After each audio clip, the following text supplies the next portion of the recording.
Thank you, Engineer Nada, for this amazing facilitation and for this enriching session.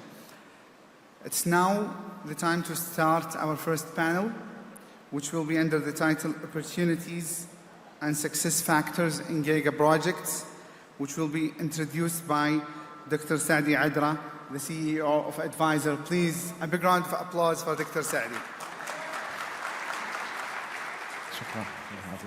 Thank you. Bismillah.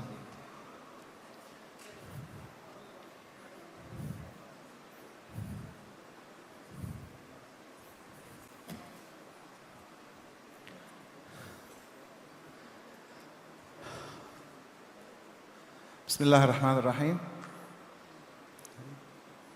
Like always, it's a pleasure and honor to be participating at the Global Project Management Forum, one of the world's largest and most enriching conferences in our world of project management.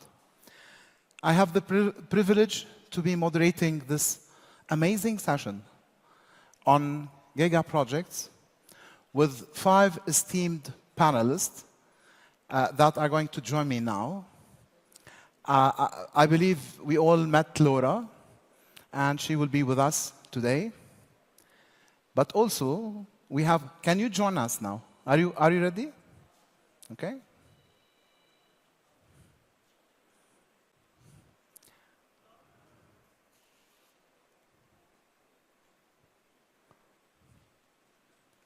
Okay. Please pick your seats. No, I'm comfortable here. Yeah. So I think. Yeah.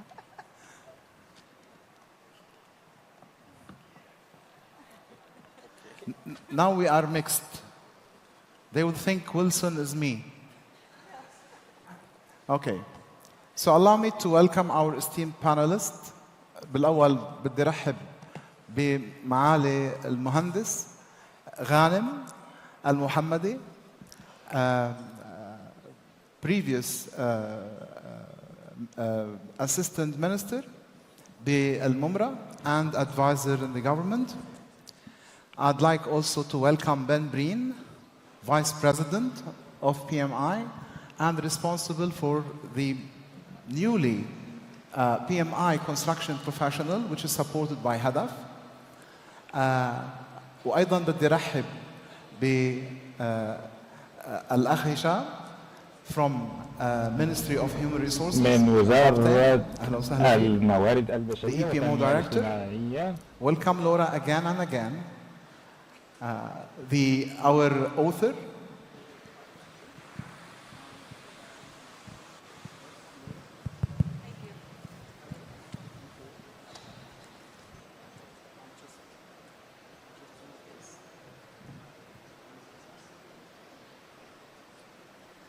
this is not what want. Okay, good. Okay, thank you. And Dr. Wilson joining us from Petrobras from Brazil. So welcome everybody. First of all, before we start, I'd like each one of our esteemed panelists to introduce himself and herself in like 30 seconds. تفضل معك. Good morning, everybody. Thank you very much for coming to this good event here. Okay, we hope you enjoy Riyadh. I'm Dr. Ghanem al-Mohammadi. I'm a civil engineer. I only have 30 seconds to introduce myself. So I was the former minister of Mumra. I led the first stage of transformation program, 2016 up to 2021. I've been working for the last 30 years probably in projects, private sector, public sector, PPP contracts, all. I'm happy to be here today. Thank you very much again. Good morning, everybody. My name's Ben Breen from the Project Management Institute. I think first and foremost, I am a husband and a father of 3 wonderful children. Professionally, I'm a little bit of a construction geek. I love everything about construction. I've been privileged to work in the industry for nearly 30 years, delivering some wonderful projects throughout the Asia-Pacific region. And I'd say that my passion is around helping the construction industry become a lot more efficient and a lot more sustainable. Thank you. السلام عليكم جميعا، صبحكم الله بالخير. أنا أخوكم هشام البابطين، مدير عام مكتب إدارة المشاريع المؤسسي في وزارة الموارد البشرية، engaged في strategic and exchange in the strategy and the realization of Vision 2030 since the year 2017. Welcome. Hi, I'm Laura Bernard, the author of the new book, The Impact Engine, and I am the Chief Impact Driver for PMO Strategies, a training, coaching, and consulting company in the United States with customers and students all over the world. And our mission is to help elevate the role of project management PMOs globally through our free event, the Impact Summit, our podcast, PMO Strategies, with at least 260 episodes, and tons of free content and resources that we make available all over the world so that all of you can have an easier time than many of us that started a while ago and really change the world for the better, one project at a time. Hi to everybody. I am Wilson Guilherme from Brazil. I am a father of a 27-year-old man and also a baby daughter with 3 months, okay? And I am a mechanical engineer. I work for Petrobras as a capital program asset development management from downstream and midstream. I have 34 years of experience in developing capital assets in the oil and gas industry. I work for the upstream, downstream, and also midstream.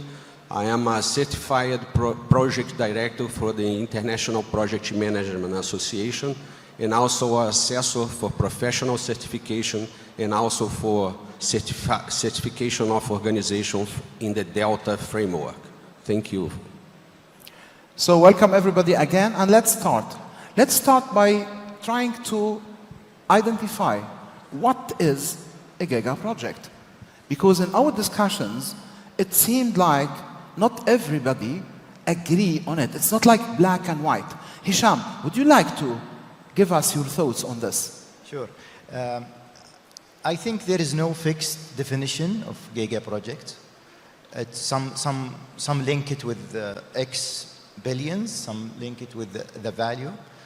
From my perspective, when we compare something to something, it's been the difference. So in small companies, when we say Giga projects, it means something comparing to other their projects. So I don't think there is a solid definition yet of Giga project, but this phrase, it's become very popular when Vision 2030, it's become in 2016, 2017. So as we know that we have several and plenty of Giga projects in our vision, like NEOM, Gidea, Red Sea, and other projects. And those projects are not big scale in real estate and infrastructure perspective only, but also in the value and impact and also economic impact to the country. So I think there is no clear solid definition. And from my perspective, executing Vision 2030, it's a portfolio or a set of Giga projects that every entity is responsible to deliver their part. Thank you. Thank you. So you're saying, like, for example, if we're talking about another Giga project in another location in the world, when we bring it to the context of Vision 2030, it might be downgraded to a mega project because of the scale of how things are concluded here. Exactly.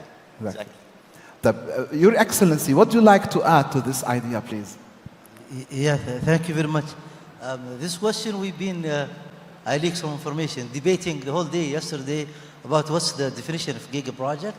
But I came from different perspective. I'm looking to project from the urbanization point of view and from a city perspective. So I want to redefine what they call, I mean, a giga project. Usually they look into it as it's a contract or one big contract. So they gauge it by the cost of it. Now I want you to take a moment and think, if you are a mayor in a city and you have 400 projects running at the same time, but those are small projects, 60 million projects, but they all add up to be a big value. Would you call them, what would we call them? Are they giga?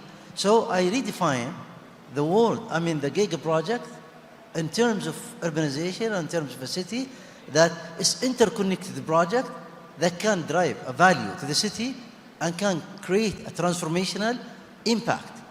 And yet they can satisfy the strategy of a city. So, and providing that they bring the city perspective or city strategy, which is being sustainable, being inclusive, being resilience, climate change. If you satisfy the city and the productivity of a city, and you see that you are increasing and you are satisfying city, then I would call it a giga project. You would see some cities in Saudi where they have 400 projects running at the same time. But if you take one single project, it's not a giga anyhow.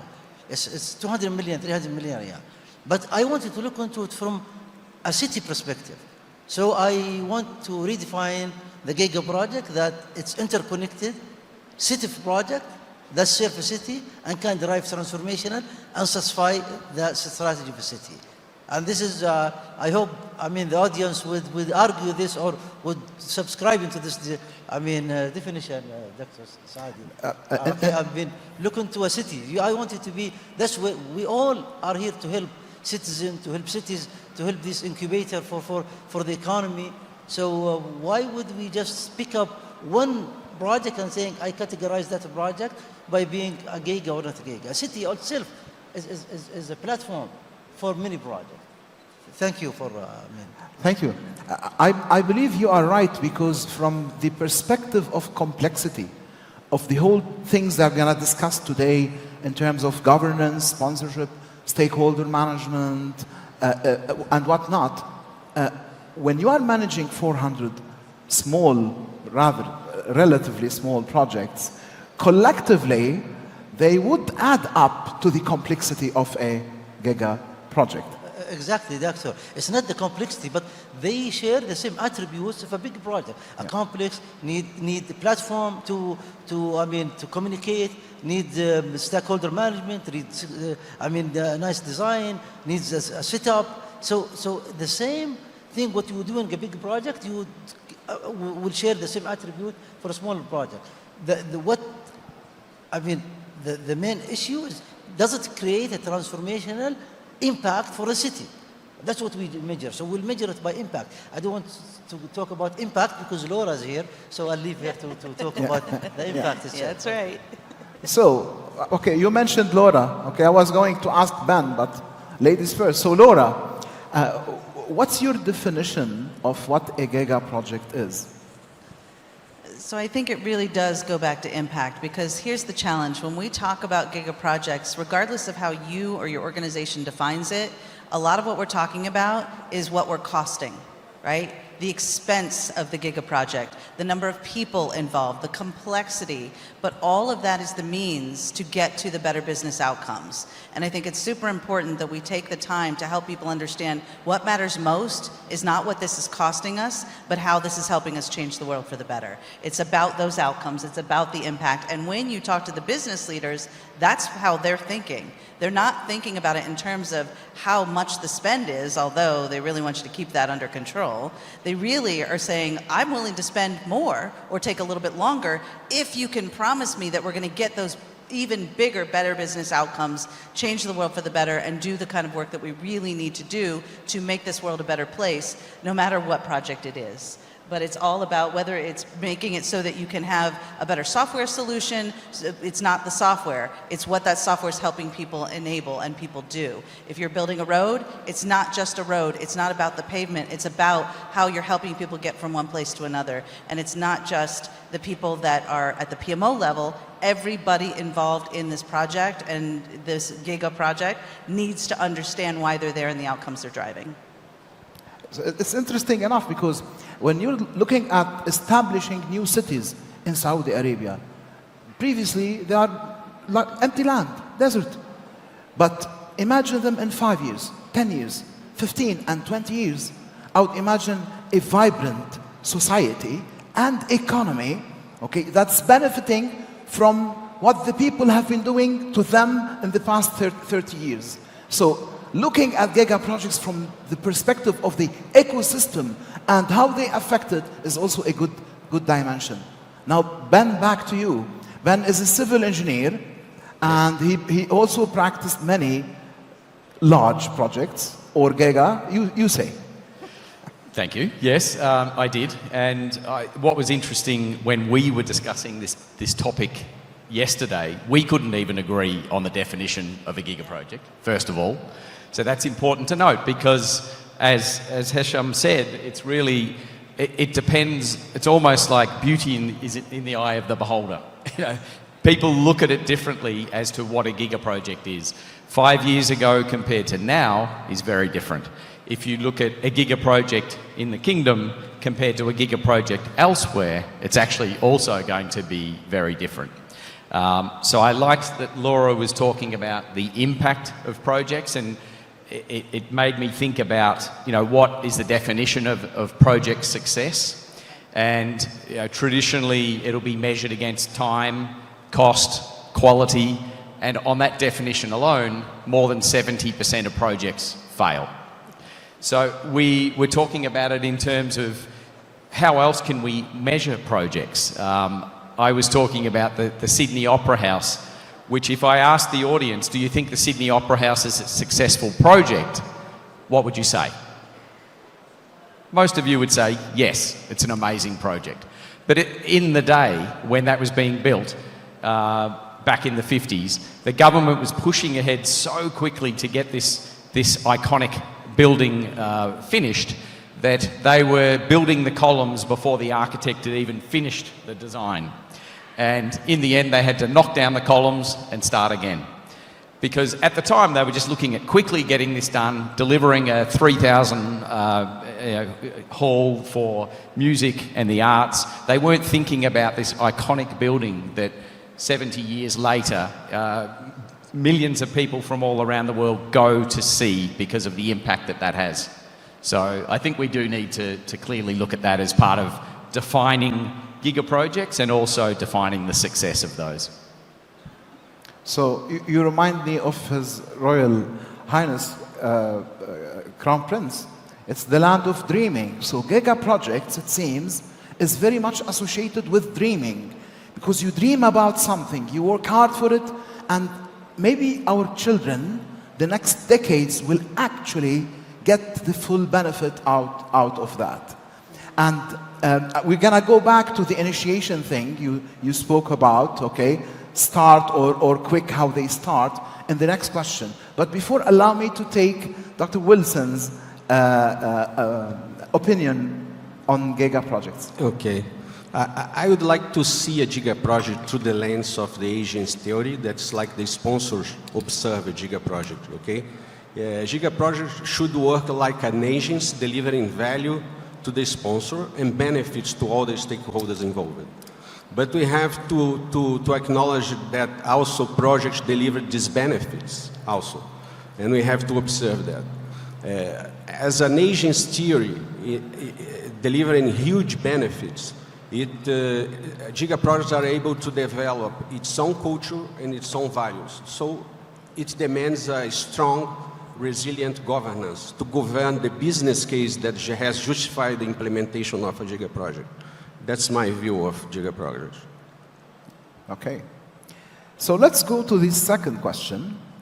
And here I remembered something from Professor Ben Floubier from the Oxford Group. Like, what starts right can end right. Giga projects are often initiated to meet specific objectives. And this requires powerful sponsor working with operators and beneficiaries to identify the needed sustainable benefits that provide strategy realization and impact. Again, Laura. But this is not always the case, unfortunately. And in several instances, projects are rushed to start, then get delayed. Professor Ben Floubier discovered that successful ones plan slow and implement quick. So my question here, I would like each of our esteemed panelists to share a project that started right and ended right, or alternatively, a project in trouble and why. So let's start with you, Ben, for this question. Thank you. I mean, that's an easy and difficult question as well. Okay, project that starts right ends up right. And if it doesn't start right, definitely it will not end up right, but we are afraid that it will end up in a disaster. Okay, and now doctor is saying, give me examples. And I'm going to give a very life example and that everybody, if you know it, okay, exactly. Just that I need to emphasize it better, okay, probably. When we start the Vision 2030, okay, every project, after we had our strategy done, and after we had everything being laid out and our execution plan, okay, I want to do a little comparison of what is before 2016 and what is after 2016. So, coming back to the question, every project that we have done after 2016 has belong to a strategy. There were a city master plan. Project has been studied in connection with each other. There is a sector strategy. There is ministerial agreement between different entities. So everything that has belonged to the vision, where there's a vision, there is strategy, there is goals, there is, project has been studied very well. They gave a real good result. This does not mean before everything was a failure, but we managed to do, let me call it, okay, less for, more. Before the budget is the same budget probably before 2016, but we get lesser productivity of project. Okay, and this is proven by numbers. Okay, less number of roads, less number of parks, less number of surfaces. Okay, and the same budget. When we had a strategy, and we were carefully designing our project and carefully studying the interrelation between the project, and there is, procedures and manuals and reviews and all of these, we really, and monitoring system, everything has given us a good result. So I would come back to the question and answer it. And conclusion, it's not one single project. It's the whole ecosystem becomes successful if you have a strategy, okay, and it's coordinated, and you have a vision, and you know how to monitor it, and you monitor your progress, and also you need to be also adaptable to changes whenever it's required. Okay. So that's the thing we'll say. And we prove this by, one more time, we can prove this by numbers. That things, okay, has been changed. If you only do, your strategy and your good project management, homework. Thank you. So what you have actually done, when you look at the Giga project, the development aspect, even if you said during discussion takes 3 years, to implement a project in 1 year, who said this is wrong? It makes us even more confident that something successful is being built up, rather than spending 2 months on a project and taking 7 years to finish it. This is the risky part. Thank you, sir. You remind me about one thing. When we start trying to develop the strategy, everybody thought that we are late, so we take 6 months, 9 months to do the planning phase. Okay. But then it really, was very fruitful. Okay, yes, it's a little delay, but you were very precise on what you need to do. So really, set up the direction very well. So spend little time, please, okay, in your analysis, in your planning, in your thoughts, okay, in your wisdom, okay, and you're going to see the fruit later on. Okay, and that's probably, I agree 100%. Okay, more thought for the beginning will save a lot of effort, and you would utilize your resources very well at the end, and you would enjoy the benefit of it also as well. So we all agree on this best practice, but Hisham, what happens when you are pressured in your EPMO we have to start this project immediately, and you know, did not have enough time to do the needed analysis and study to actually make a successful initiation. What do you do in this case? Thank you, Dr. Saadi. Actually, I think the key word here is setting expectations. So you mentioned a phrase just 5 minutes ago that what start right can end right. So I'm not sure is it the first step of starting or before you start that you should or you must set the expectations with the sponsor, with the key stakeholders in order to, let's say, start in a good, let's say, manner. So setting the expectations is the first and the key factor to success. And then everything will follow, like setting the frameworks of execution, agreeing on the governance, and also, let's say, along with strong sponsorship. This is the key of the key starting point. And I have, let's say, a case or a story that we've been working with it. In 2020, two ministries have been merged, which is Ministry of Civil Services and Ministry of Labor and Social Development.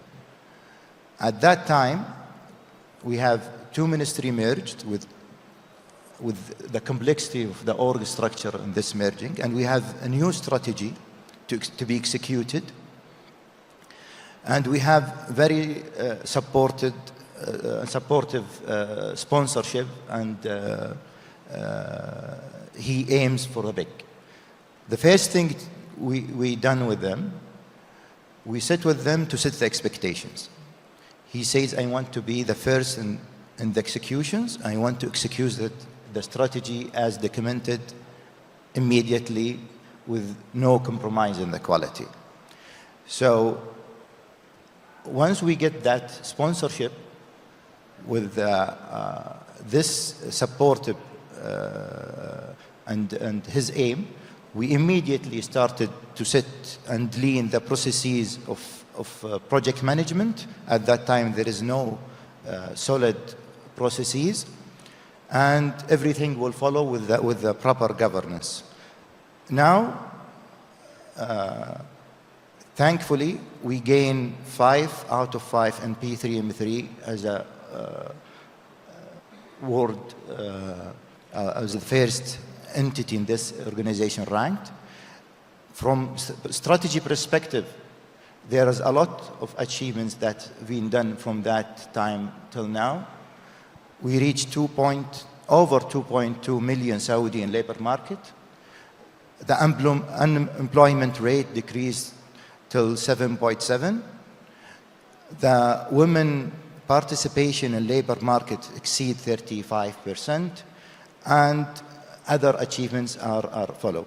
And also, by the way, I will invite you to visit our booth just behind you to look at our experience and practice in project management in Ministry of Human Resources, also to look at some highlights of our achievements this year. Thank you. Thank you. You did amazing things, but you still have huge challenges in front of you. We're going to speak about this in a bit, about the succession planning and whatnot. Now, Dr. Wilson, back to initiation. What can you tell us about the initiation of projects, specifically in your industry? Okay. Giga project has to be planned, for sure. I would change, not slow, but enough. We have to plan enough. We have to accept the great uncertainties that a Giga project are put in front of us. So it's not possible to plan everything. It's like entering a tunnel, a long tunnel for the first time. We don't plan fast, and we don't go fast during crossing the tunnel. You see, Giga projects are big endeavors that do not support schedule-driven approaches. If you have difficulty in designing a business case, a strong business case in a Giga project, try to think it like a program. Divide it into phases. Go for quick wins, easy to be planned, easy to be framed, and go for it. But envision the whole benefit that you started, you see? Sponsors have to manage the business case, not the Giga project itself. You see? So you are talking about sponsors. Also, Hisham talk about sponsors. Laura smiles when she hears sponsors. Okay, so tell us, what would the sponsor do in the initiation? So you talked about, Dr. Sadi, the dreamers, the ones that are coming up with the ideas for these Giga projects. We need the dreamers. The dreamers help us see a better future. However, those dreamers need a little bit of structure to help them actually realize that dream. Just enough to keep them going. And one of the things that a lot of those dreamers don't realize is that once the dream has been defined, their work is only beginning. Then they have to be a part of the process of ensuring they actually achieve those business goals, that vision that they had. And one of the ways that they can do that is be a part of those very early stages, like we've been talking about with the business case and making sure that that business case is super clear. A lot of times those dreamers need your help to articulate what this actually means. Meaning in the initiation process, many of them don't know how to make a business case super clear on what are the intended business outcomes and how will we know we're successful. We call that metrics, they call that seeing that future state. But at the beginning of this process, all of you PMO and project people are the ones that know how to pull that dream into reality and realizing those intended business outcomes. And the way that you have to do it is by asking the right questions, such as a very simple one, why? Why are we doing this and how will we know it's successful? So in the initiation process, like we were talking about with the book, the execution people need to be at the front end of the process in the strategy definition, the vision definition, helping those dreamers truly articulate what success looks like. And then you can build a project office or a team that helps to make sure that that Giga project realizes its intended business outcomes, with everyone being aligned right from the start. And then that sponsor, that dreamer, doesn't get to go away after initiation. They have to be there hand in hand with the PMO and the project people, continuing to reinforce that message, that vision, that dream, so that everybody that's a part of the process understands what that dream is and can be a part of it. Everybody in our organization understands my dream for changing the world for the better, one project at a time. And even the lowest level staff people in the organization come into work and say, I know why I'm here. I'm helping to change the world for the better. And when you do that and you set that up right from the start, you're able to weave in that vision, that passion, and the better business outcomes and the better future state that you're dreaming about all the way through the process. So it takes execution and those dreamers together hand in hand every step of the way.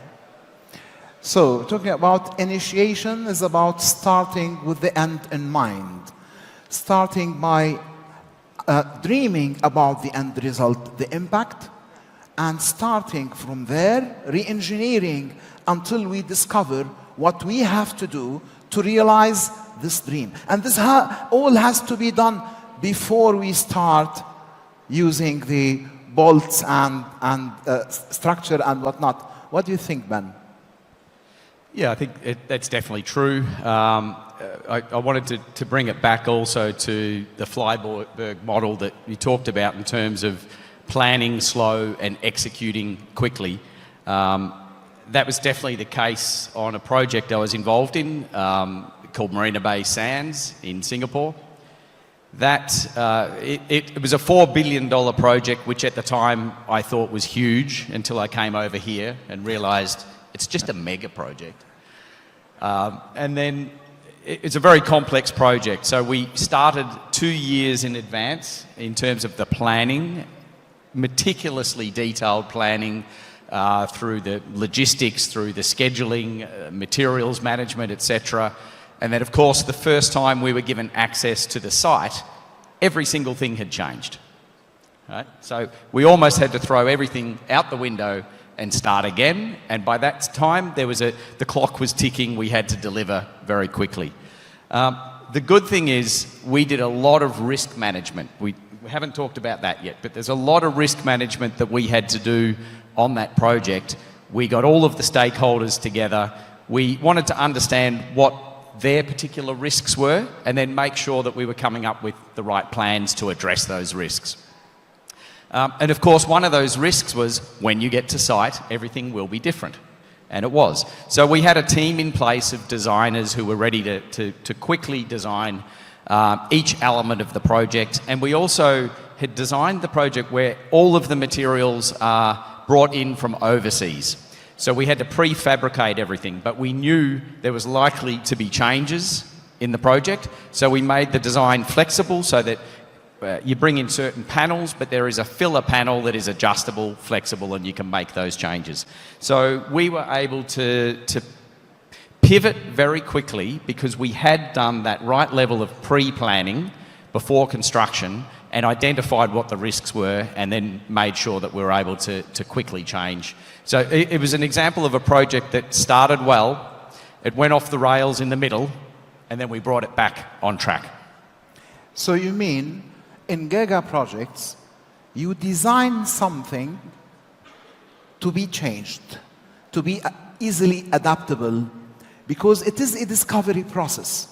When you work on these monster projects, many things will be uncovered other than risks. Our understanding of the ecosystem and the need matures as we go there, and what we had perceived as the right answer, we discover there is a better one.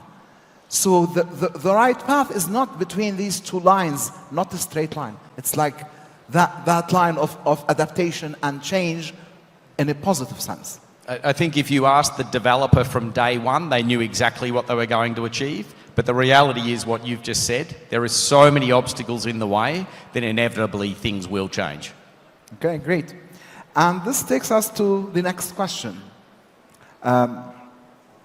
A couple of things about Giga projects. Of course, they exist in an ecosystem, which includes social groups, investors, regulators, providers, consultants, developers, contractors, operators, to name a few. And managing diverse groups of stakeholders always mean we are managing conflicting wants and needs. Almost always, any decision, irrespective right or not, will please some and maybe others will not be happy about it.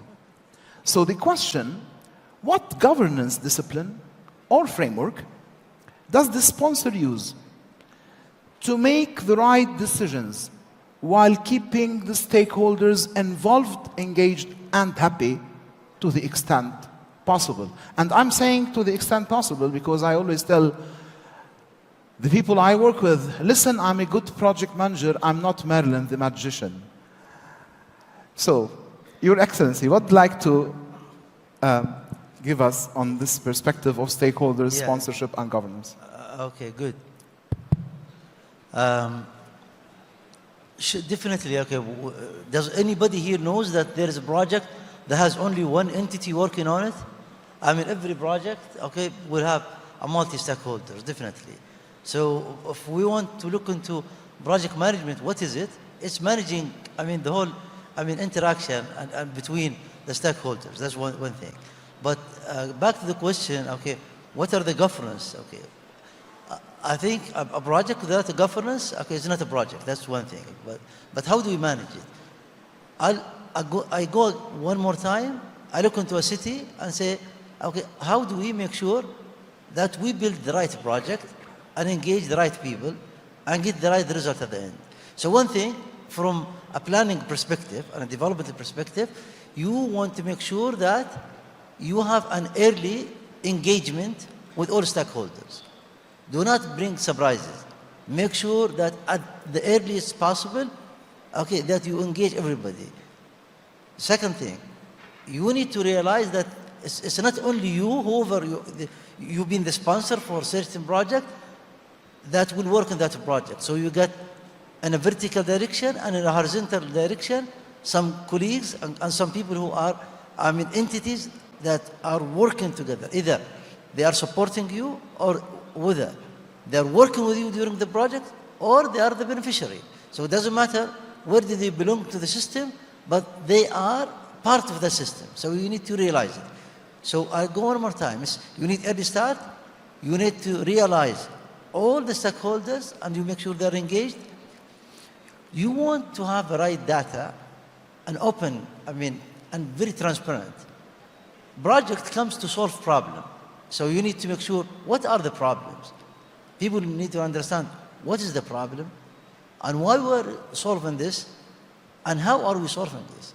If people are engaged during this process, things will be very easy later on when you come to the execution, because they will not contradict. Though they're saying that a lot of contradiction between parties in project, I disagree. There isn't contradiction.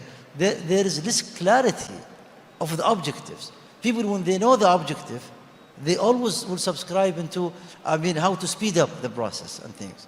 So you need to have the right data. You need to make sure that everybody understands it. And then at the end, also you need to have your system of decision making has to be very, transparent. How are you selecting project? How do you make priority into the project? How do you compare them? I find out that people do not contradict. They usually try to compete to serve, and produce projects. For example, in a city, you would see so many entities working in the same city. So everybody is defending his project that he wants to do it first. So the contradiction, I would not call it contradiction, I would say it a competitive, based on they need to do their project at the start. So you need to have priority system. What is first? Cities, okay, definitely there is always, we are lacking budget, or there is, a certain budget, so you need to make sure that you utilize it very well. So you need to set a priority. So if you set a priority, as for example, okay, yeah, we want to utilize our resources very efficiently, so people usually are they want to push up so they can, they're sectorial, they need to make their project first. So I think by understanding the demand of the city, understanding the layers of the city, understanding the strategy of the city, at the end, what is the process of selecting project, how do you fund it? And then we go back to the project management technique. How do we select the project? How do we design it? How do we tender it? All of these comes later on. So, and I think if you have the procedures and you have set it up right at the beginning, engagement, and then you have the right procedure and everybody understands it, you're going to have the right governance, and at the end of the day, you make sure less hustle into the project, and you will drive it in a safe mood, and you will reach it in the same time.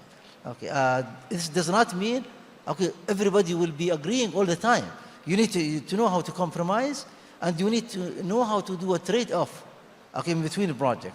But again, transparency and your procedure will solve the problem. Thank you. Thank you. So you prioritize, you have processes to help you, you utilize communication, be visible and clear, to assemble as much as possible stakeholders at the very beginning to be aligned with the project, supporting the project. Nevertheless, as much as you try, somebody will not be happy.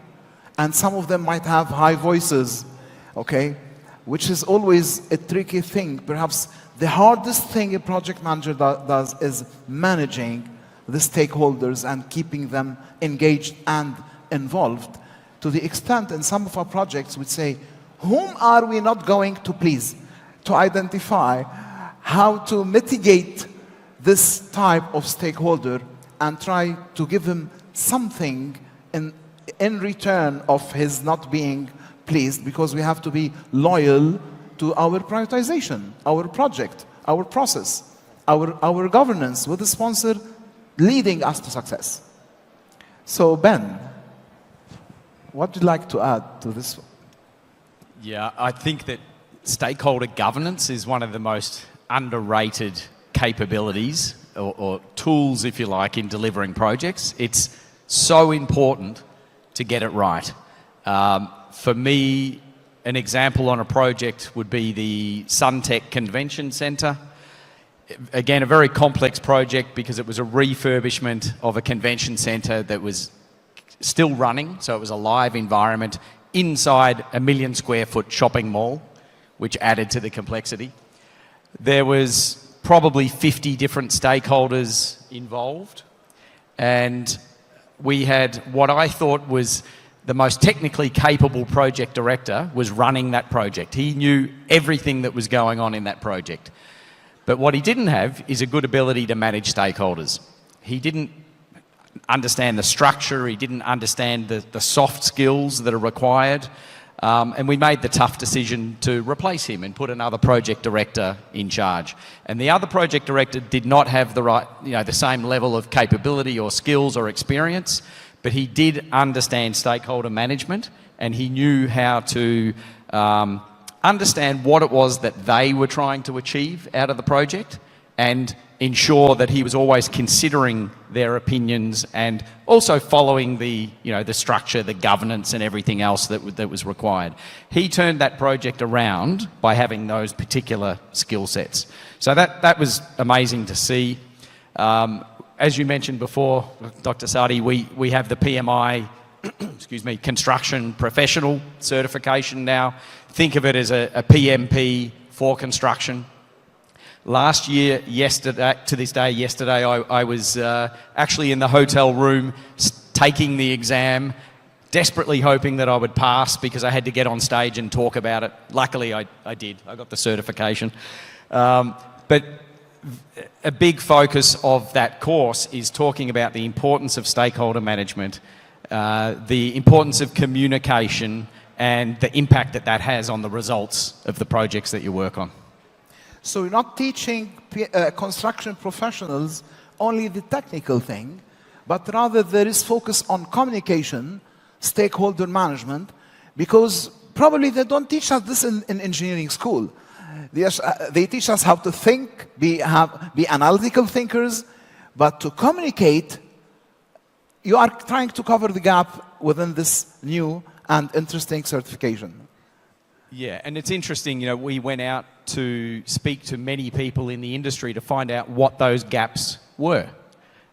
Just recently, I was at a PMI summit series in Berlin. We had the former CEO of the British UK, what's it called, Crossrail project, which is a £20 billion project, and he was talking about everything that went wrong. And what was interesting is I went and spoke to him later, and our course addresses all of those pain points in what goes wrong and helping to bring the solutions to deliver better projects. So yes, we definitely finding the more people we speak to having similar problems in delivery of projects, stakeholder management, communication, part of this is soft skills, empathy, all of these, what we call power skills, are becoming more and more important. Great. Hisham. Yes. I think we still have around 20 minutes. Yes. So we'll try to 20 minutes so far. Yeah. So we'll try to limit answers to like 1 minute each. Sure. Okay? And I'll try to summarize here. Yeah. I remember 2 years ago, I had a course with Harvard in strategy execution. And they concluded the course with a simple mathematic formula, which is excellent strategy plus poor execution equal failure. And then average strategy plus good execution equal success. So the key word here is good execution. So in order to reach a good execution in any strategy, you need to manage the stakeholder well. So this is the key pillar. So those stakeholders who gonna execute whatever you're gonna work on, so either giga project, mega project, or any strategy. I hope I summarized with 1 minute. Excellent. Okay, Laura's been like looking at me. Yeah, she has lots of stakeholders. Oh, yeah. Yeah. Tons of stakeholders. Okay, so we're here talking about giga projects, right? And everyone's talking about how complex they are. And therein lies the problem. everyone treats them like they're complex. The reason it's so hard to manage all these stakeholders and all of their different priorities and different things that they care about is that we treat the whole process as complex instead of making it simple. All of these leaders that have to make decisions are suffering from decision fatigue. They're being asked to make so many decisions every single day. And the problem is that a lot of us, when projects are complex, we put a lot of information in front of our stakeholders and our decision makers and say, okay, decide, right? And that's part of the problem. They're being asked to make so many decisions on a daily basis that even if it is complex, your goal is to make the complex simple so that you can get those decisions made faster. Because the faster you can make those decisions, the faster you can accelerate getting to that dream, that vision that we're trying to get to. So how do you do that when you have so many conflicting priorities and conflicting stakeholders? Have you all heard of the WIFM? Everyone's got one. What's in it for me?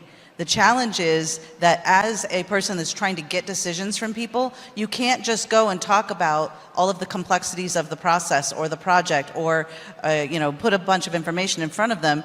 Everything that you say and how you say it to each individual stakeholder you need a decision from has to be talked about in the way that that stakeholder cares about. The way you get people with conflicting priorities to agree is you keep focused on that bigger picture dream and the outcome you're trying to drive. And then when you talk to each individual, you talk about what's in it for them, what they care about. And the only way you'll know that is to ask. We have to spend the time investing in these stakeholder relationships, understanding what people truly care about, and then using their words back to them when you say, this is what we're doing so that you can get the results that you actually care about. Making complexity simple so that people can make decisions and tying it to the things that they actually care about are the secret to bringing all of your stakeholders with you through the process and realizing that dream. Okay, so I like doing an executive summary that they understand with their own management, leadership, vision, KPI, words to connect to them, earn their buy-in, and then let the professional people handle the complexities. Do you do that at Petrobras? Okay, to make this process simple, we have to implement a resilient governance to protect the Giga project from the negative impact of the Giga stakeholders involved. Okay, that's the first requirement of an effective governance. The second one, it has to be inclusive. We have to have capillarity to listen the bad news in advance and to be prepared to address them. So it's going to simplify very much the charge, the burden that the project manager, sometimes they call them a CEO of the Giga project, okay? And the last one, it has to have, it has to be clear. It has to be easy to understand. It doesn't matter what process you are going to implement, the governance, it has to include. And the main thing that has to be clear is how we are going to measure the benefit realization process of the Giga project. As I said before, the sponsor party, he is the principal party in this phenomenon. And he has to manage the business case, the whys we are implementing this. And this has to be well framed, and this has to be protected along the Giga project development process. Okay, interesting enough. So actually we're talking about sponsors here, and we're talking about a higher business type of skills than the technical pure skills that a normal project manager has. So not everything we're talking about is the role of the project manager, because the sponsor comes much before, works on the business case, leverage the ground until the project manager can come in and hopefully succeed within, as you call it, like a protected environment within the governance. I love that. Now, for our question, to make it short, project managers, Giga projects, they eat resources. They need lots and lots of resources. And the more qualified and skilled, they want them more. And in this perspective, in our environment in Saudi Arabia, so many different CEOs have a single pain every day: acquiring quality resources and retaining them. So what is the secret? What can we do to help them? And this is key. It's all about the people. So let me start with this question with you, Hisham, because you are our expert in terms of, with respect to all, with respect to the Ministry of Human Resources and what you're doing to solve this countrywide, not only per single project. Thank you, Dr. Saadi. Actually, I'm not an expert here. Everyone here is an expert by himself. Actually, the talent, let's say, issue, it is issue. It's not for a Giga project or any project. It's also for any company, department. It's a real issue in the worldwide. And Saudi Vision 2030, it's one of their pillars. It's to acquire the talented, let's say, people to Saudi. Either Saudi want to get them more talented or to acquire from outside. Actually, solving this problem with the Giga project, especially since it's usually with a long time period, it comes basically, from my opinion, with two things. First of all, as Laura said, with them, what is in it for me? Each one of the talented, they must know what is in it for them. Why they doing that? Why we are keep working this project? And what is the big value? What is the outcome of that? But this, it's not solving the problem by itself, because we cannot keep them we cannot retain the resources forever. The other thing, which is complement the first point, which is to have institutional processes to keep and let's say retain the succession planning for the employees. This is a must for any company, any institution, any entity, and also for any project, whether it's Giga or Mega or regular project. So from HRSD point of view, we are working as one of our program on succession planning for the governmental entity.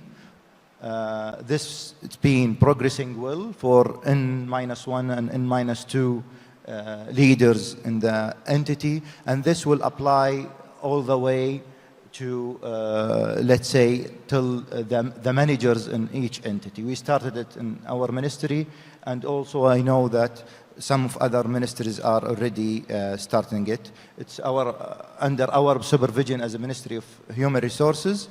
And we believe with those 2 points, this will, let's say, mitigate this issue that has been facing the Giga project. MashaAllah, I believe this is something like really unique. You've turned the ministry like you're thinking with the thinking of a private sector, but in the government. And you're beating the private sector as well. Okay, so congratulations to the ministry and applause for what they've been doing.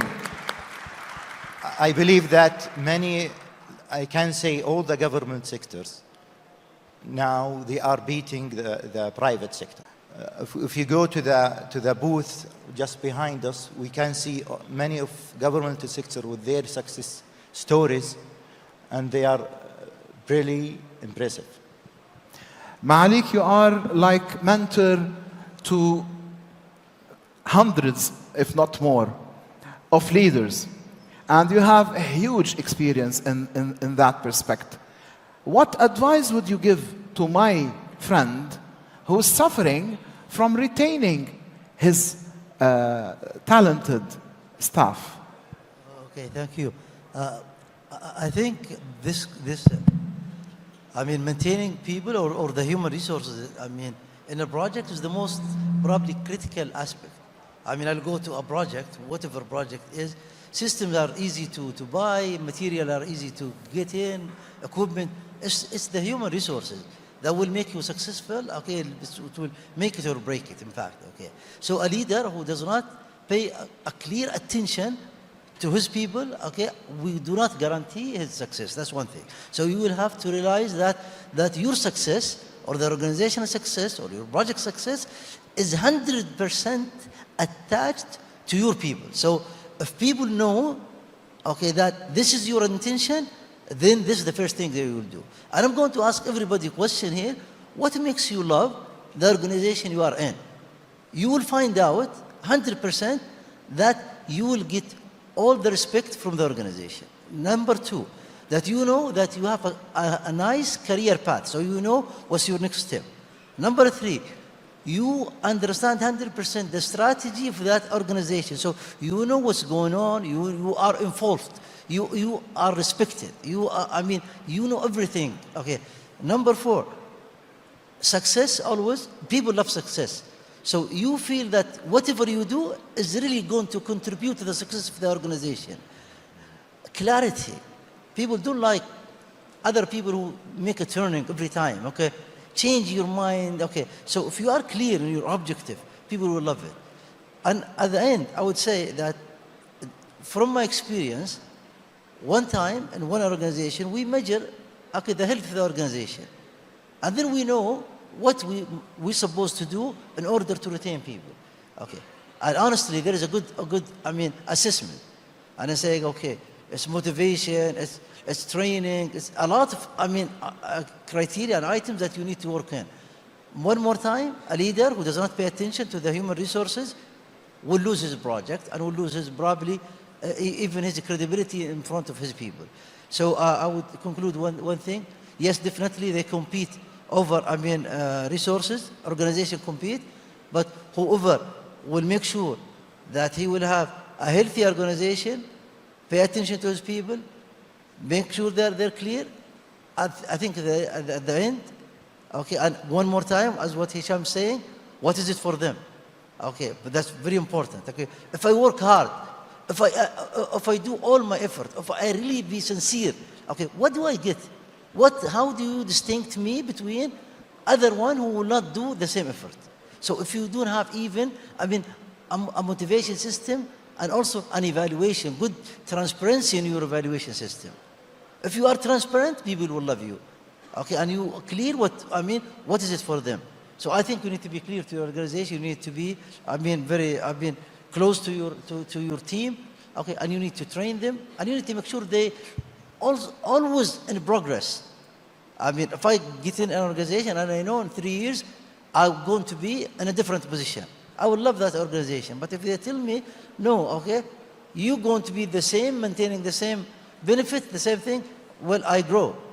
And even intellectually, I grow. And I need to train myself. So if they keep you constant, you will, at the end of the day, you'll decline in your effort. So we need to pay attention to people, and I'll tell you, it's the most important aspect in any project is people. It's not the equipment, it's not the material, it's not the system, it's not the thing, it's people. Okay. Thank you very much. Okay. Thank you. Yesterday we had a workshop called What If We Teach Them and They Walk Away? And it came from the Virgin Megastore, Virgin group, who said, we will teach them so that they can walk away, but we will treat them well that they want to stay. So Laura, what do you think about this? So as we've been talking about here, the most important strategic asset an organization has to thrive is its people. And when we talk about investing in people, yes, you can spend money on them, but what they really want is to be treated as individuals, have that what's in it for me for them, which is different for every person. So we can't manage them the same, we can't treat them the same, we can't measure them exactly the same, and we need to make sure that we're giving them what they truly want, which is to be a part of something greater. We are biologically programmed to want to be a part of a community, to connect. Our very survival depends on it. And that means that if we can feed that, if we can give people an opportunity to not just be a part of a community, but be a part of something bigger than themselves, they will come along with you on that journey. But the secret is bringing them with you through that change process. People want autonomy, they want freedom, they want a sense of control of their lives, their future, and the outcomes that they're a part of driving. So we can't force the change on people. We can't drag people kicking and screaming through the change. We have to go stand beside them at the beginning of the journey and understand what matters to them and give them a sense of power and an opportunity to be a part of something greater than themselves. They are going to learn through that process. You invest not only in your dollars with them, but also in helping them be the best person that they can be and feeling like they are part of something greater. And they will get the mentorship and the coaching and the career success that they're looking for, as long as they understand why they're there, how they can contribute to the greater whole, and know that they are valuable. People want to be valued and be seen as valuable and contributing members of the outcomes they're responsible for driving. And all of you in your role, no matter what that role is, have a very important opportunity to reach out to every individual person that's a part of this process and help them feel connected to that greater whole. And when you do, it's not just about the dollars. I can't tell you the number of times I've seen people turn away more money or leave for a job that wasn't as high paying to go to something that they felt like they were going to be a part of something big. People want to be a part of that. Give them that opportunity. It reminds me of that famous quote, people don't leave companies, they leave managers. That's right. Exactly. Wilson. I have less than 1 minute, and I'm going to be quick and add a little bit about Laura said that exploded very well the case. We have an opportunity in Giga Projects to communicate a sense of long-lasting legacies. Give them the opportunity that they are going to be part of this that good thing, and they are going to engage. They are going to be resilient throughout the process.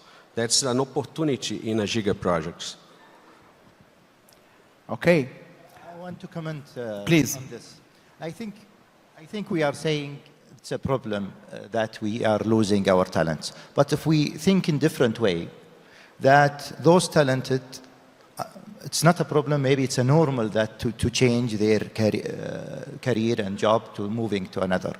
So if we think that they are moving to solving another problem with another project, and by the end, as a big picture, they are solving the country, or they are solving the world.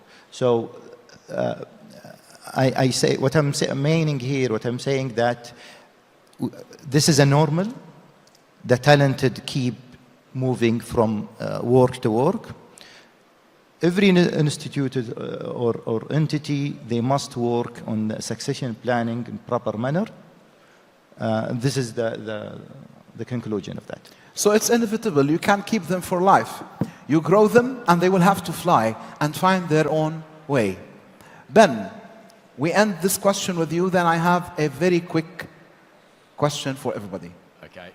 I think, luckily, what I wanted to say was very much what Laura said, so I can make it a lot shorter. But I think as a leader, you need to be listening to your team, listening to your people, understanding what's important to them.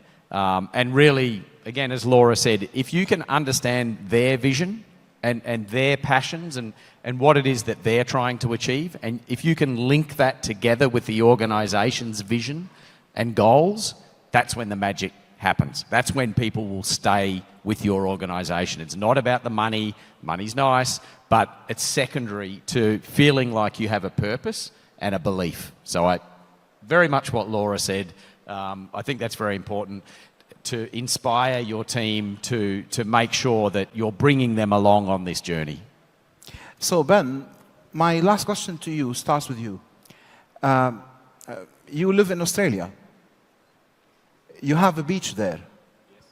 And let's say you were walking on the beach and you stumbled on something, fell, and looked to see what was under your feet, and you found an old lamp, dirty lamp.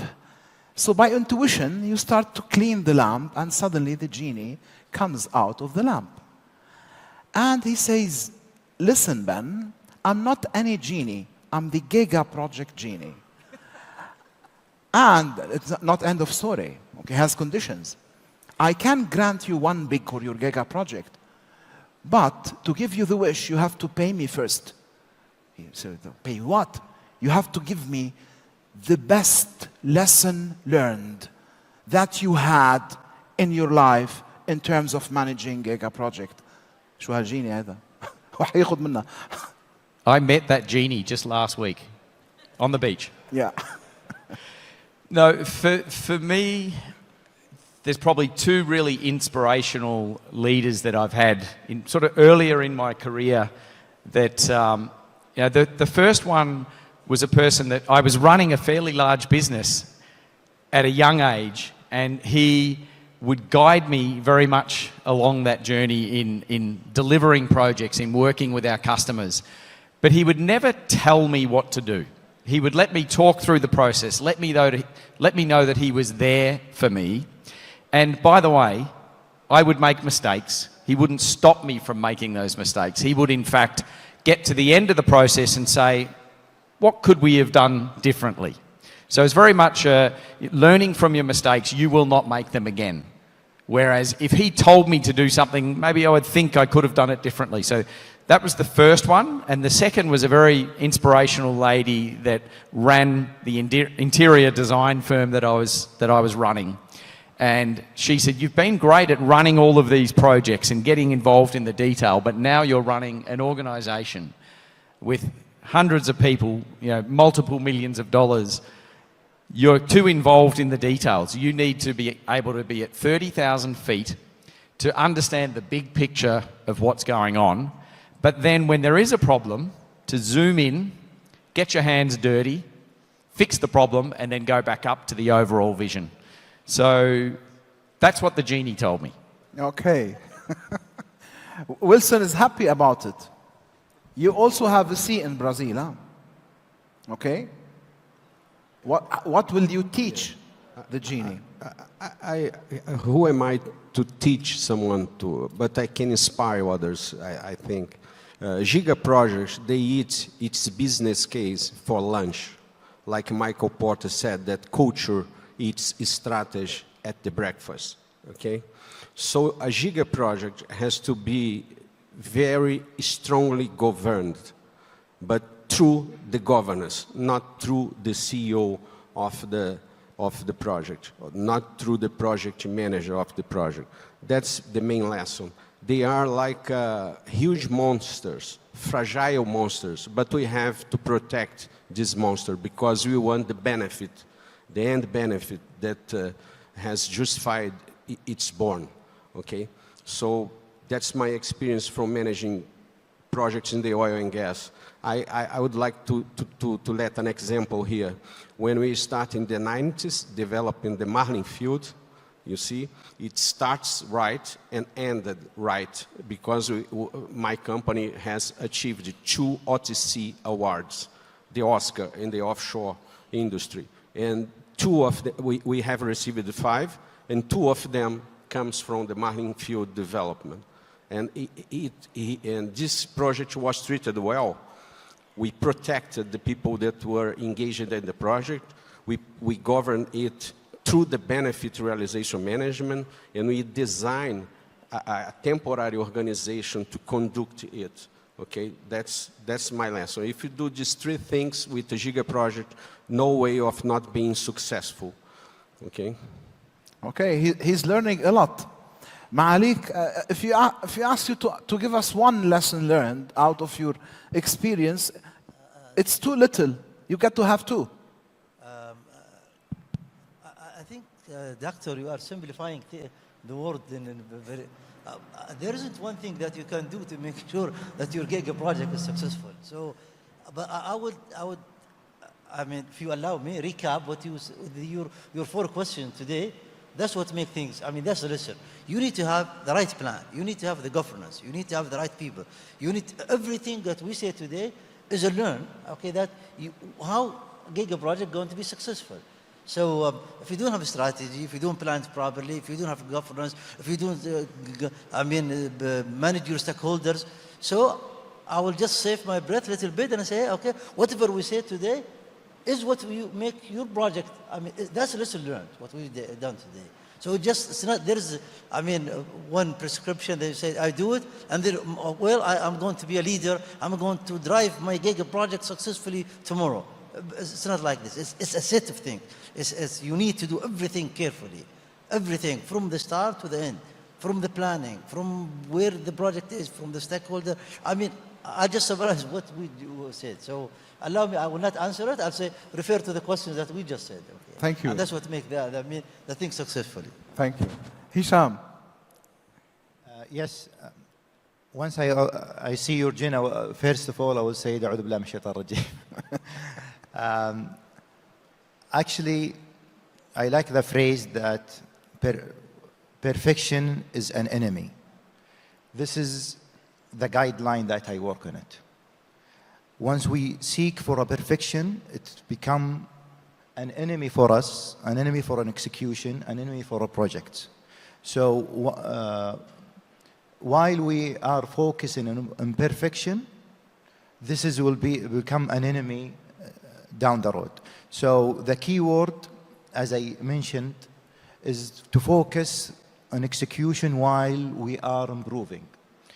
This is one. Second, to divide the execution in multiple, let's say, levels, where the operation, as Ben said, they must have teamwork to work on it, the executive and the strategic things. That's it. Thank you. Laura. So I actually have a quote in the book that says, perfection is the enemy of progress, and in fact, perfection gets in the way of all progress. And so I totally appreciate that. And so it's so hard for me to choose just one, because this is my copy of the book, and it's filled with all these paper clips on all this. Oh, I want to share that. Let me put that on a podcast. Let me put that in a video. I want to share all of these great ideas and all these lessons I had to learn the hard way. But I'll tell you the one thing that is not just change the way I do what I do in my company, or how we coach or train or consult with companies all over the world. The one thing that I know that works not just in the business world but in your real life is learning how to be an expert in bringing people through change. Organizational change management is not someone else's problem. It's not a department that you go say, hey, bring change people in. I'm ProSci certified, like many of you. You know about organizational change management. Every one of us has to be experts in bringing people through change if we want to get to those better business outcomes.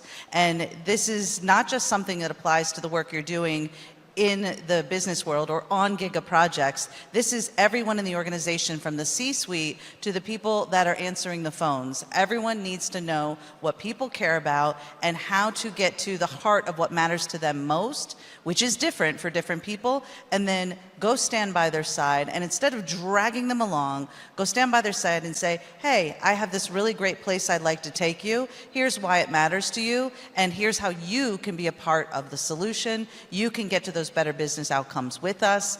And this doesn't just apply to your day job. I use this on my teenager all the time.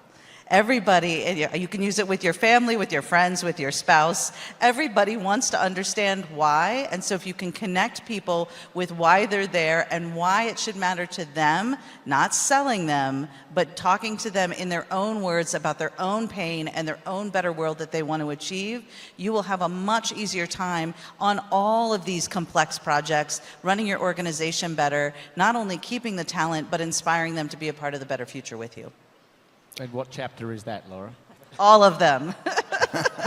Yes, you won't hit change resistance if you do it the right way. I just would like to end, before we take a couple of questions, until the formal opening happens, I would like to share one lessons learned myself. I believe the best and most important lessons learned is, to me, is knowing all of you, networking, because all of you, our panelists, speakers, and participants, we learn from each other. And each time I participate, I feel I'm richer. I've learned many things, and they stay with me, and then I would use them on the projects we work with. So I'd like to thank you, and until the formal opening starts, let's take a couple of questions. Okay? Anybody has a question? Would like to ask any of us anything? No questions? Ross. Ross has one.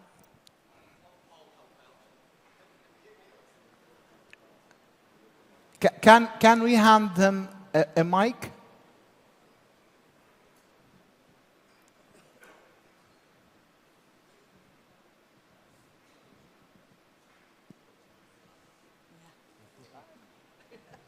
Ross Garland is the author of Project Program Portfolio Governance and founder of the P3GA Qualification Authority and one of our esteemed speakers. Please, Ross. Thank you very much, Saadi. I'd just like to comment on something that Dr. Wilson Guilherme, have I pronounced that correctly? Can you hear me? Sorry, I'd just like to comment on something you said, which I thought was excellent. You made the comment earlier that project sponsors don't manage projects, they manage business cases. And I thought that was such an excellent perspective to take, because the business case is focused on the outcome and the benefits that the organisation is trying to achieve from its investment. So I thought that was very good. The other comment I'd like to make was and I'm sorry, these aren't really questions, are they? Am I allowed to make a comment rather than a question? We are happy to hear your thoughts, Ross. Okay, thank you. Was on the definition of what a giga project actually is. And I think the best way of addressing that is to go back to the vision of the organisation, or in this case, the vision Saudi 2030. Any project that can have a critical impact on that vision is a giga project. And I think that's your best way of addressing that, because it takes it back to the reason you're doing the project in the first place. Thank you. Thank I you. think this is a nice, good Thank one. you. Yeah. Any other question or comment? Somebody in the back? If you can hand him, please, the microphone.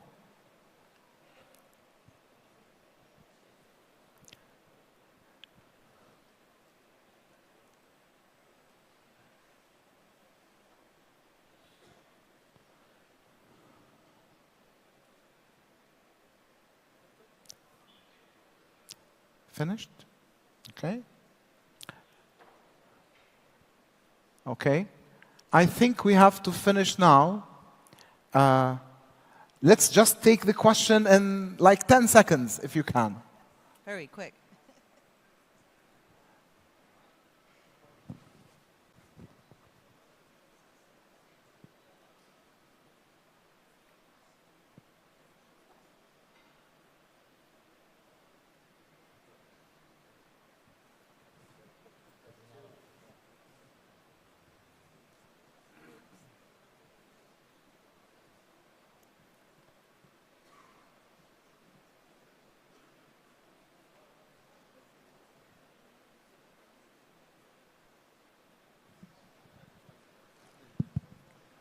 Hi. Hello, assalamu alaikum. Thanks a lot for this wonderful talk and for your presence and sharing your experiences. You touched base about the definition of a giga project. I think maybe you all touched base on the value of the project, but wouldn't it start by identifying the project with its budget first? So giga projects will be budget of billions and stuff, and then we go to the value that adds. Would like to answer anyone about? He's saying that why don't we define the giga project in the beginning by the budget first? Yes. Yeah, thank you. We'll go back to the same argument we started at the beginning. We said if budget is the only, attribute of how to classify a project to be giga, then okay, you don't know what the impact is. So it's the definition from the urban side that if the project create a big impact, okay, then that's where we can call it, I mean, and one more thing is, can it do a transformational? Okay, is it transformational? Does it solve a big problem? And can it create an impact? Irrespective of how much the budget is, but this is where you can call it, I mean, a giga project. That's one definition. Other definition, probably my colleague here will, I mean, try to go over it. Okay, thank you. Thank you very much. Thank you so very much. Thank you. Thank you. Let's take the group picture, please.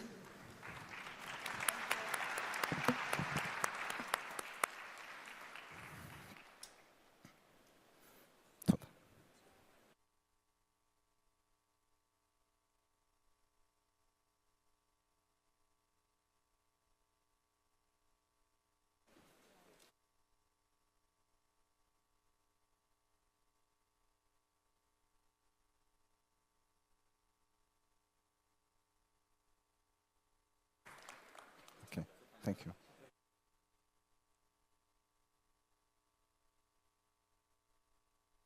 Go back. Go back.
السلام. بسم الله. السلام الملكي.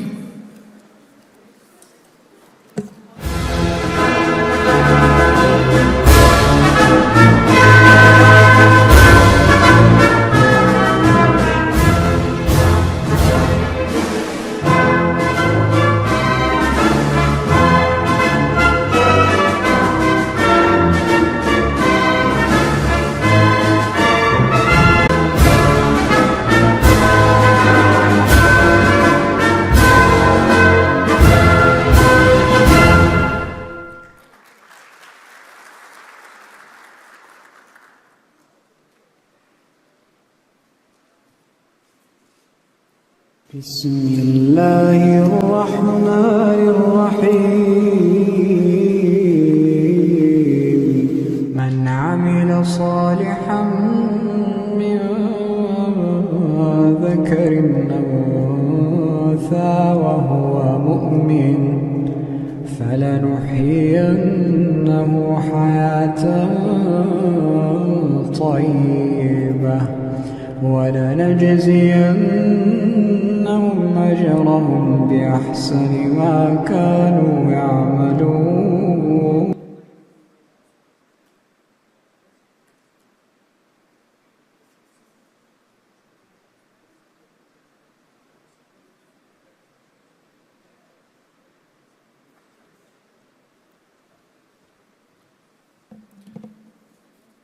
بسم الله والصلاة والسلام على رسول الله وعلى آله وصحبه ومن والاه. أصحاب المعالي والسعادة، السيدات والسادة والحضور الكريم. Dear Excellencies, dear honored guests, peace be upon you. I am Abdullah Al-Holi, and gives me an immense pleasure on behalf of the organizing committee for the Global Project Management Forum 2024 to welcome you all to this prominent event, and that is considered as a pioneer investment in the term of management, project management worldwide. This forum represents a unique chance to communicate among experts and the most prominent experts in this lively role, and that plays a pivotal role in driving the economic, social development around the world. Within the days of the conference, we will discuss the most important techniques and most important trends, also exhibiting and the lesson learned, and the focus will be on three pillars: leadership, enablement, empowerment, and sustainability. That focus the main pillars of the vision aimed that which is fulfill the dream. Of course, the success of project will contribute in developing the best practices in running projects around the world and enhancing cooperation between the concerned parties. In addition to elevate the human capacity, I wish you a fruitful attendance and a fruitful, successful products. And we will start with the opening video.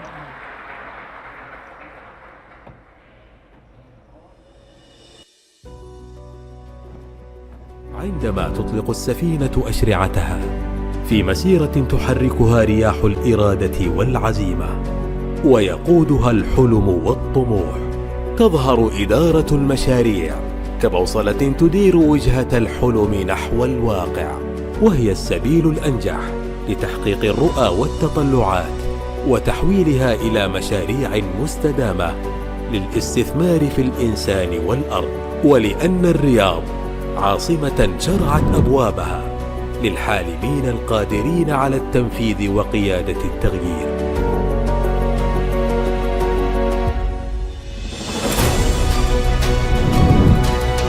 يجتمع العالم كل عام هنا في قلب المملكة العربية السعودية لإدارة دفة المشاريع وصياغة مستقبلها في المنتدى العالمي لإدارة المشاريع. وفي عامنا الثالث نحتفي بالحلم كشعلة الإلهام الأولى لازدهار المشاريع وبناء القدرات البشرية، حيث شعارنا لهذا العام: نحقق الحلم، قيادة، تمكين واستدامة. وبمشاركة نخبة من قادة الفكر ومدراء المشاريع ورواد الأعمال من 100 دولة، نبحر معا في رحلة معرفية مهنية مبتكرة بكنوز العلم والمعارف وأغنى الخبرات والكفاءات وأحدث التقنيات والممارسات العالمية، ما يسهم في تنفيذ المبادرات وتحقيق الأحلام لتصبح الرياض واحدة من أكثر مدن العالم استدامة وأكبرها اقتصادا، ومنارة علمية ومهنية لإدارة المشاريع، وميناء مزدهرا بروادها من أنحاء العالم. المنتدى العالمي لإدارة المشاريع ليس مجرد حلم، بل مسيرة مستدامة للنجاح والتميز وصناعة القيمة وتحقيق الأثر والتأثير. مرحبا بكم في أرض الحالمين، معا نحقق الحلم.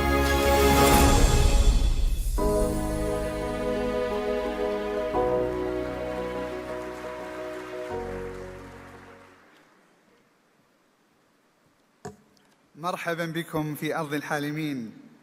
والآن مع Welcome الكلمة to the land of الافتتاحية dreamers, and now with the opening speech by the International Project Management Saudi chapter with engineer Badr Barshid, the Global Project Management Forum.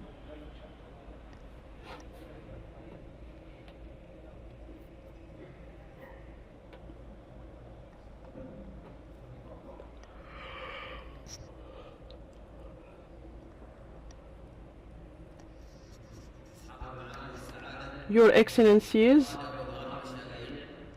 leaders and project manager, partners of success, Dear honored guests and attendees, peace be upon you. It gives me a great pleasure to welcome you all at the capital of future and the retreat of dreamers, Riyadh.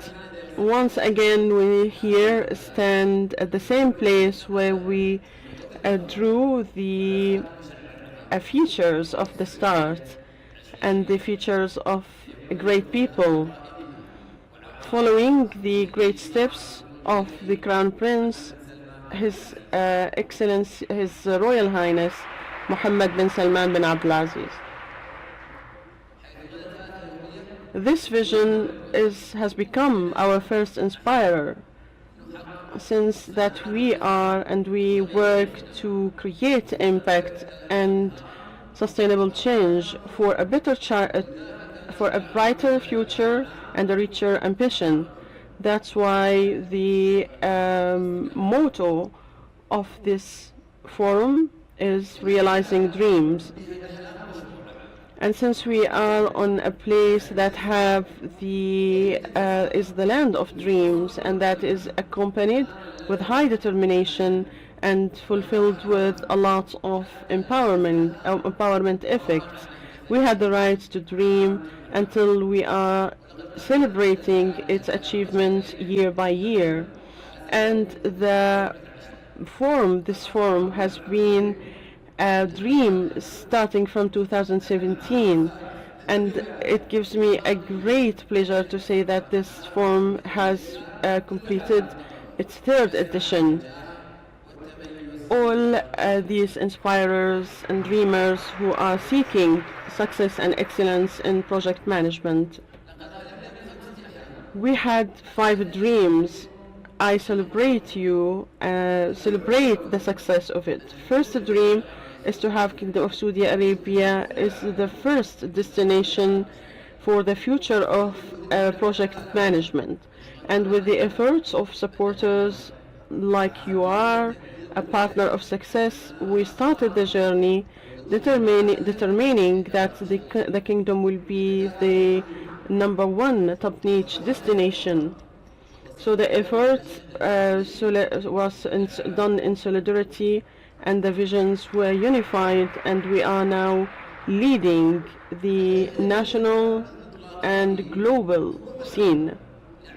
The forum, since its inception, its inauguration, started attendance at a percentage that has exceeded expectations, and the beneficiaries from the forum has doubled in 3,000 to reach 3,000 beneficiaries, with participation of a pool of thought leaders, influencers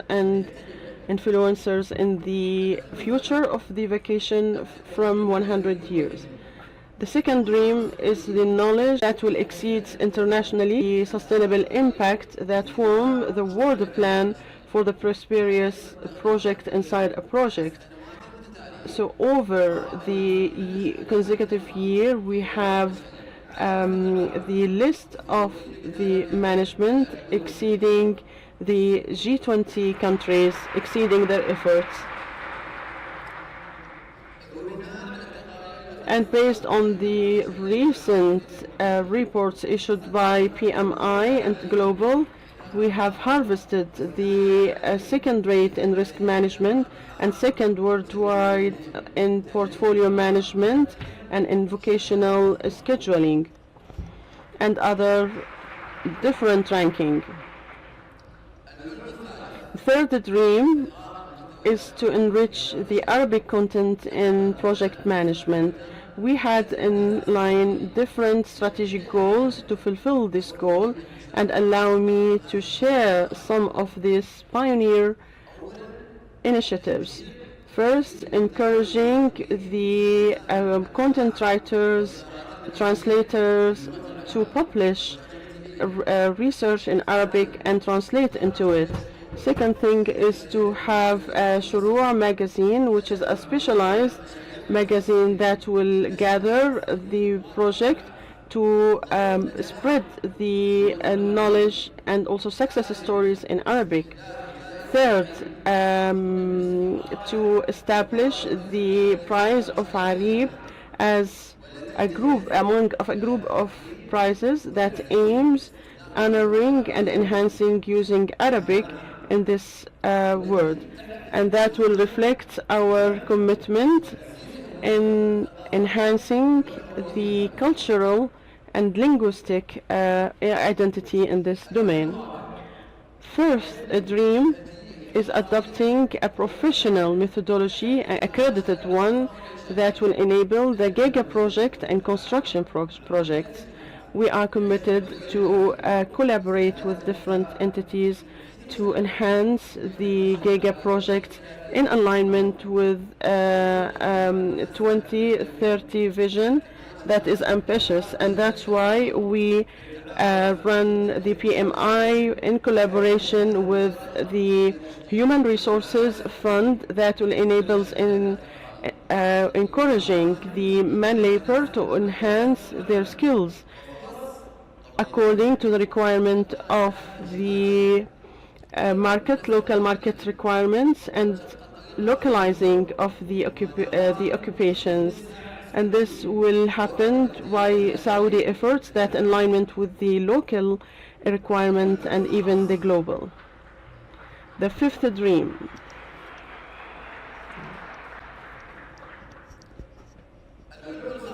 The fifth dream, and is not last but not least, enabling the young leadership and creating impact. We have presented and offered a group of initiatives, among of which the most prominent is to support them in Formula One at the schools. So we supported in the vocational guiding monitoring for a group from among the cities of Kingdom and providing them with the required skills for the success of the project.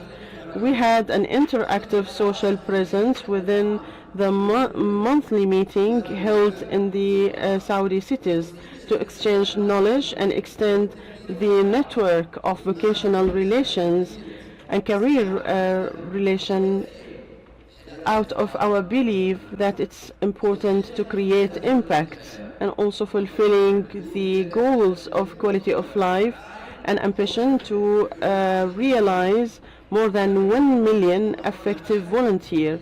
Here we announce joining the Institute for the National Platform for Volunteering that will enable and will help the citizens and residents of Saudi Arabia to fulfill their personal career vacation. And we work in acceleration with our vision. It's very important, and it's still you enable women and youth and also localizing the occupation and increasing the number of volunteers is one of our priorities.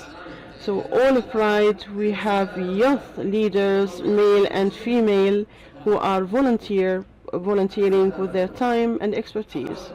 Dear honored guests, once again we go back to the dream that we started together. It gives me an immense pleasure to extend the gratitude and thanks for His Excellency Minister of Transport and Logistics Services, Engineer Al-Jasser and Engineer Al-Dalami, for their unwavering support and the dedicated support of the Ministry and those who are partners of success who worked with us and shared with us the dream since its inception till our days today. Thanks for all who participated in the renaissance of this sector and all the sectors, starting from localizing the occupation of project management, training the human resources, and also exchanging expertise and celebrating this locally and internationally. A special thanks goes to the Human Resources and Social Development about their efforts about supporting the Hadaf in sponsoring the certificate in order to have national qualities that are Saudis, and they are competing worldwide. And I conclude with great thanks over that all of these hands that are giving, and they don't know tireless efforts, and all the efforts of the volunteers is behind our success story and the brightness, and their ambitions that are unlimited, not only to serve this sector, but also to have Kingdom of Saudi Arabia as a leading and be the pioneer destination for project management.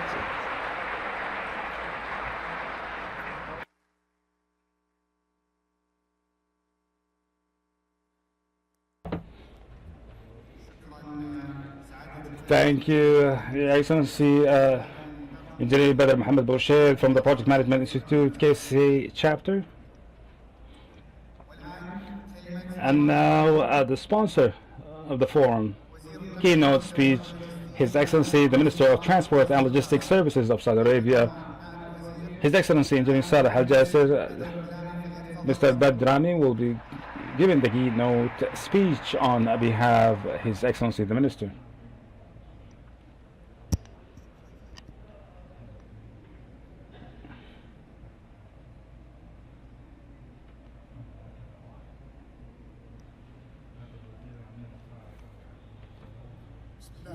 In the name of Allah, the most gracious, the most merciful, praise be to Allah, and peace be upon Prophet Muhammad and his companions.